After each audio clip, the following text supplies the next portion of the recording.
Ang sama ng inahin sa amin. Oh. Walang wala. Ito. Talaga naman. Kasarap na rin. Na-vlog ko. Walang wala talaga yung may-ari. Sus, bagong huli yan. Kung nung kanina, hindi pa. Ganun ko lang, madin natin Beka. Oh.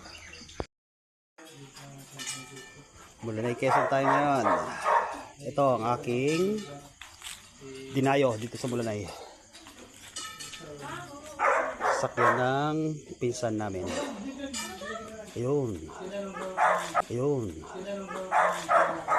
Diba? Simpleng bahay lang. Sarap ng ulam. Adobo sa gatang manok.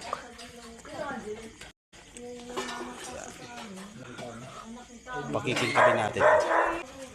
Ayan.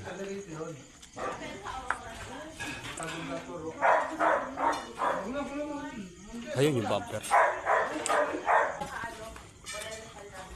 Tatapusin to kasi may naghihintay din sa Manila na customer. Yung hindi ko natapos. Malayo na rin yung kulay niya. Ito yung before. Ang labo. Oh.